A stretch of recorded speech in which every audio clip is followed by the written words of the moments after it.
Boa noite, eu sou Francisco Jefferson da Costa Brito, cursista pela Integralize do pós-doutorado. O que deve conter na metodologia da dissertação? Em tese, a escolha do tema nesta etapa. Você deve responder a seguinte pergunta: o que pretende abordar? O tema é um aspecto ou uma área de interesse de um assunto que se deseja provar ou desenvolver. Revisão de literatura, que você tem que ter os autores sobre o tema. Já a questão de justificativa, por que quero estudar o tema? E na formulação do problema, o que quero saber sobre o tema? A determinação dos objetivos geral, um ou dois temas específicos, pelo menos 3 ou 4 temas. Metodologia, como fazer a pesquisa para a dissertação de mestrado. Você precisa levantar hipóteses, ou seja, identificar um problema e citar algumas possíveis soluções. Lembre-se de que elas não precisam ser comprovadas e durante a pesquisa você poderá encontrar outras que sejam mais coerentes com o seu trabalho.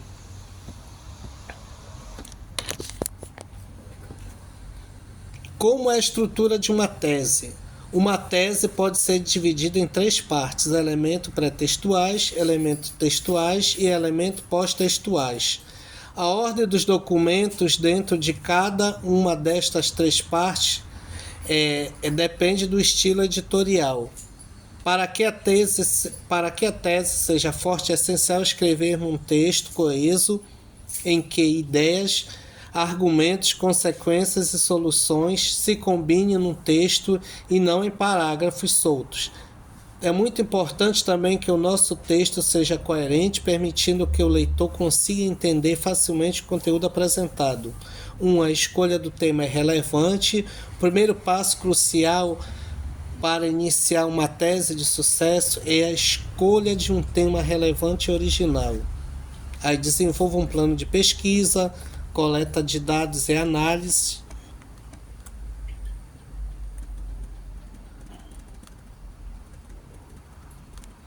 Como é a estrutura de uma tese? Uma tese pode ser dividida em 3 partes: elementos pré-textuais, elementos textuais e elementos pós-textuais. A ordem dos documentos dentro de cada uma destas partes nos fixa dependendo do estilo editorial. De uma forma resumida, é apresentada a seguinte estrutura convencional do texto de uma tese de pesquisa quantitativa. Aí nós temos a introdução, o objetivo, métodos, resultados, discussões e conclusões.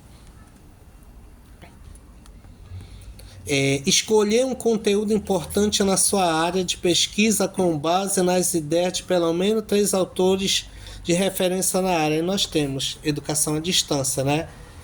Existem várias teorias que fundamentam o processo de aprendizagem da educação à distância. Dentre as mais significativas estão a teoria construtivista de Brunet, 1990, a teoria da flexibilidade cognitiva, Spiro, 1990, e a teoria da inclusão. Qual autor utiliza qual conceito acerca da educação à distância? Belloni.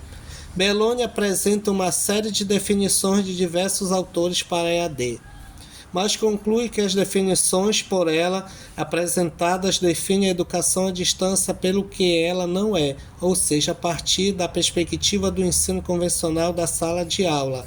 Belloni, 2003. O que Paulo Freire fala sobre a educação à distância? A questão da autonomia proposta por Paulo Freire em ambientes virtuais pressupõe o respeito ao saber da educação, as suas experiências, sua história, cultura, valores, a busca de práticas pedagógicas apropriadas à comunidade, uma educação autêntica, já que ensinar é permitir a construção de conhecimento em ambientes virtuais. Quais são os principais fundamentos teóricos que sustentam a educação à distância?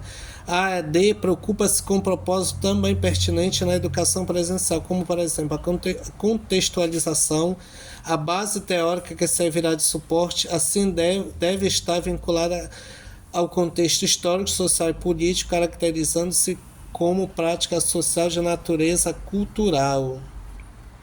Qual o conceito de Morin sobre EAD? Mohan, 2002, define a educação à distância como processo de ensino, aprendizagem mediado por tecnologia no qual professores e alunos estão separados espacial ou temporariamente.